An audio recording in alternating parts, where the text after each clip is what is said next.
Você já se pensou como que funcionam os poderes ou poder no universo de Zenith? Como adquirir um poder? Quais as consequências de ter um poder? Sobre níveis de poderes, também o teto de nível de poder, e sobre as eras que teve um auge, uma queda e um pico de poder. Hoje eu vou explicar sobre isso.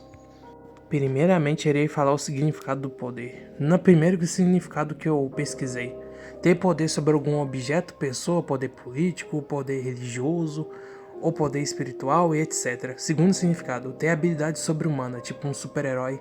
Na ficção, por exemplo, super força, pulo, voar. Agora o significado de teto de nível de poder. Eu vou dar um exemplo aqui bem rápido. Vamos supor que um personagem é nota 10. Os outros personagens não vão conseguir chegar, aquele deu o ápice, mas infelizmente chega um personagem nível 20 e aquele teto sobe, mas o personagem nível 10 agora virou um pico sólido. Ele não é tão ruim nem tão bom, ele fica mediano. E aquele personagem nível 20 vira o auge, vira o, como eu posso dizer, uma referência de nível de poder, da forma mais simplificada.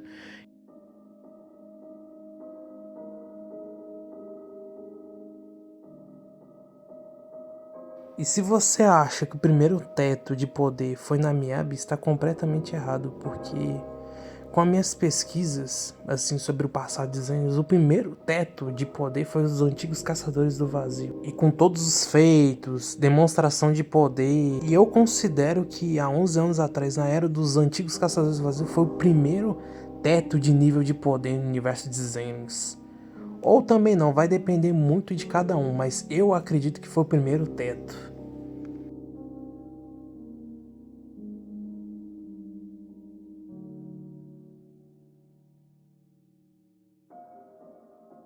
E depois de muitos anos, cerca de 11 anos depois, ficou um bom tempo sem nenhum tipo de nível de teto de poder. A gente não tinha uma referência, só os Caçadores do Vazio.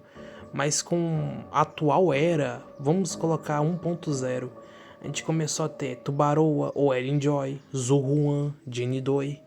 Eram só picos de poder temporário. O real novo teto que os Zezé iria ter seria logo ali, com a com a chegada da Miyabi, mas logo logo irei chegar a falar sobre ela. Mas antes, eu irei falar sobre a primeira consequência de ter um poder no universo de Zenith. Todo mundo acha que é Shangguan, mas na verdade estão todos errados. A primeira consequência de ter um poder foi da Yanagi. Eu vou explicar o porquê. Com a minha explicação, é falado lá naquele vídeo lá da Yanagi, sobre o passado mais dela, que ela estava em uma investigação quando de repente ela encontrou um grupo de Onis. Esse grupo de Onis já estava, como eu posso dizer, quase extinto. E no último ato de desespero desse grupo, ou dessa última raça, a chefe ofereceu sangue de Oni, dando total poder para Yanagi. Dando o poder da Yanagi de simplesmente ter uma força sobre-humana, uma velocidade sobre-humana a um risco muito alto. E aqui começa a vir as primeiras consequências. É dito que quando a Yanagi usa muito esse poder, eu acho que tem uma certa porcentagem, que ela começa a perder a visão, começa a ficar fraca, até mesmo dá desmaios. Ou seja, infelizmente, não foi demonstrado tanto na história, pelo simples fato, eles não queriam, como eu posso desenvolver tanto personagem porque estava muito perto da Miyabi. Essa é a minha teoria. Por isso que você vê a Yanagi, o Lighter, tendo muito pouco destaque e falando muito pouco sobre essas fraquezas da Yanagi. Porque se fizessem, como eu posso dizer, uma história de agente atualizado falando sobre a fraqueza da Yanagi, qual é o limite, se ela consegue superar esse nível de poder, seria o famoso Absolute Cinema, mas infelizmente eu acho muito difícil que isso vai acontecer. E fazendo a Yanagi ser a primeira personagem a ter poder e ter as consequências de ter um poder.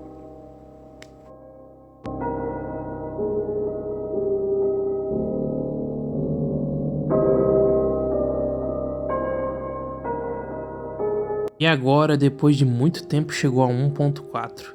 E finalmente, depois de muitos anos, depois do primeiro novo teto de poder. Nada mais ou menos que Miyabi. Cara, a Miyabi foi o teto, o ápice, o nível. E aqui é onde começou a discutir o que realmente é poder. A Miyabi demonstrou poder, e ter poder não significa só ter falácias. A Miyabi mostrou todo o poder dela. em vários momentos da história.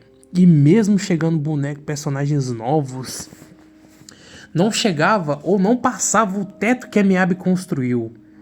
E isso eu achei muito interessante, porque foi o primeiro teto e o primeiro limite onde nenhum personagem daquela época conseguia passar. Até em alguns cenários hipotéticos, em algumas ocasiões conseguia passar, mas não ultrapassava, só chegava ali na linha e já descia. E por muito tempo a Miyabi virou a referência de nível de poder, teto de poder e demonstração de poder, porque naquele momento da história ninguém tinha o nível da Miyabi.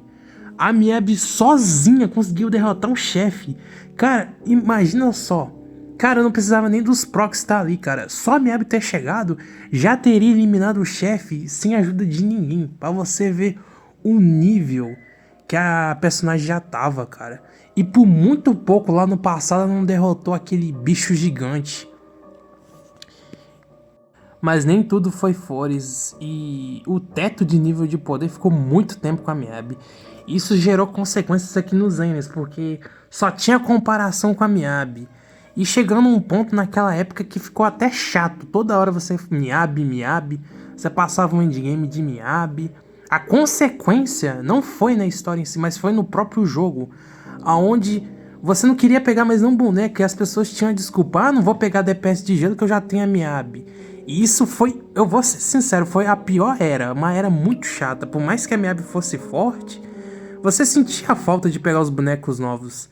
E por isso que muitos bonecos tipo Hugo e Dari não recebeu tanto destaque. E foi a primeira consequência que não foi na história, mas sim no próprio jogo, aonde fizeram um personagem tão forte, mas tão quebrado, que eles tiveram que capar a Miyabi de todas as formas, não trazendo suporte, não favorecendo o endgame, buffs no endgame. Você vê esses chefões da 2.0 adiante, cara, tudo resistente a gelo. E mesmo se tivesse a fraqueza a gelo, o chefe você não conseguiria fazer quase nada, porque o chefe movimenta, ou fica imune, ou você tem que usar muita assistência defensiva. Cara, fazendo praticamente a Miyabi ser quase capada. Mas a boneca é tão forte que ela deixou de ser um teto de nível de poder e virou um pico sólido. A Miyabi é ainda um boneco mais sólido dos ZZZ. Eu não imagino a Miyabi caindo.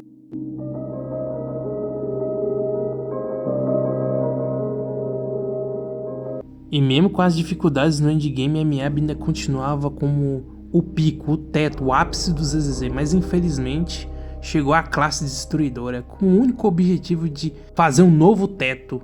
E chegou a Xuan, e na mesma época teve várias discussões, quem era mais forte, Miyabi ou Xuan. E a empresa, vendo isso, simplesmente lançou uma das melhores lutas, Xuan vs Miyabi, onde a Xuan teve total controle sobre a luta. A Miyabi não conseguiu fazer absolutamente nada. Se você for assistir hoje em dia, pensando, cara, analisar detalhe por detalhe, você vê como a Xuan estava na frente. Inclusive, eu sinto que a Xuan estava segurando para não matar a Miyabi, dando essa impressão. E com esse vídeo de demonstração de poder da Xuan, a Xuan virou um novo teto, um novo ápice do ZZZ, onde os destruidores estavam no auge e ainda estão no auge. E cara, você vê como que eles tiveram que fazer uma classe nova para tentar tirar a Miyabi do posto de teto, de nível ápice de ZZZ. E realmente deu muito certo. E infelizmente foi o fim da Miyabi, mas a Miyabi ainda continua sendo sólida.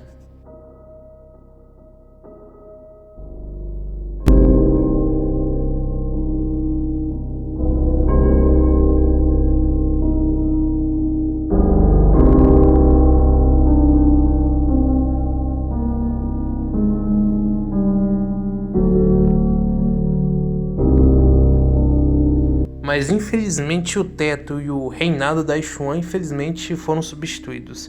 Chegada da nova personagem Xiangguan, que simplesmente quebrou esse jogo, porque Xiangguan, a personagem simplesmente bate 1 milhão de dano.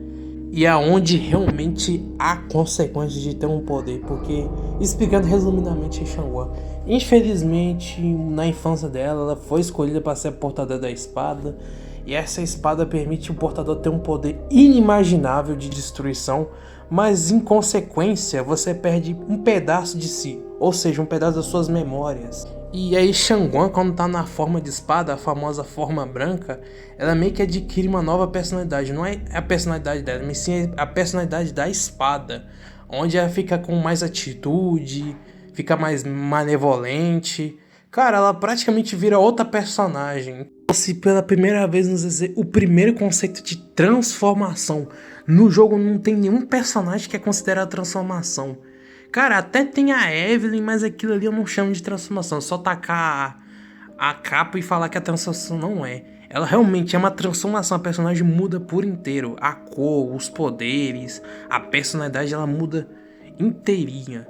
E aí Shangguan foi a primeira personagem a trazer um poder tão grande que literalmente ela saiu da curva de poder no universo de Zenith.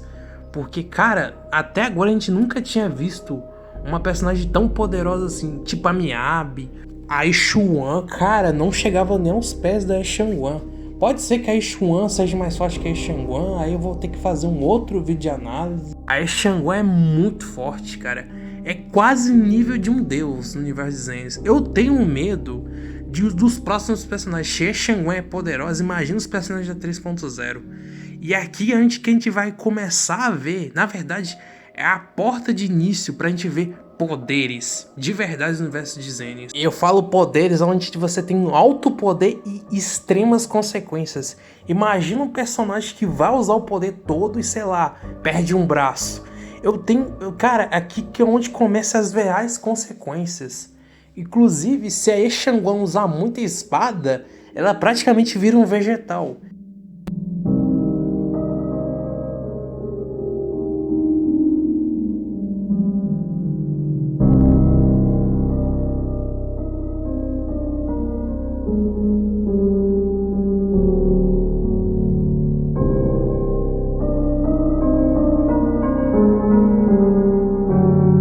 Cara, e você viu todo esse tempo com a Miyabi e Xuan, o jogo praticamente em questão de nível de poder era muito pé no chão.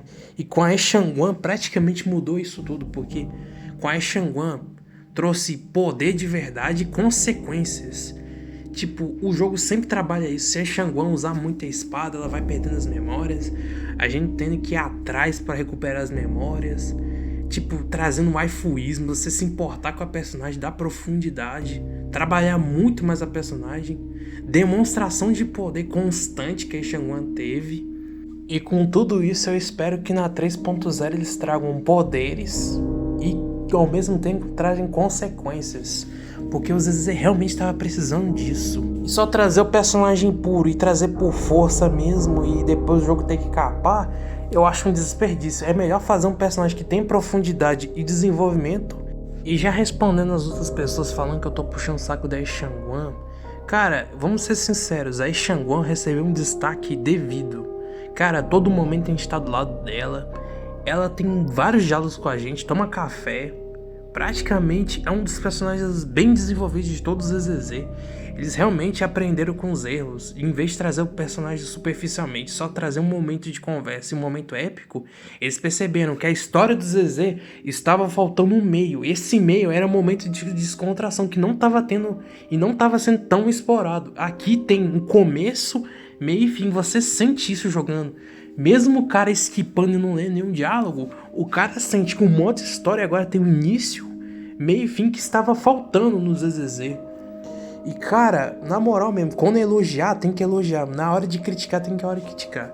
Os caras cometeram muitos erros no modo história do ZZ no passado. Hoje, eu vejo que pelo menos agora tá começando a história, começando a ficar interessante nos Zenith. Eu não vou falar que a história é maravilhosa, não. A história tá ficando boa.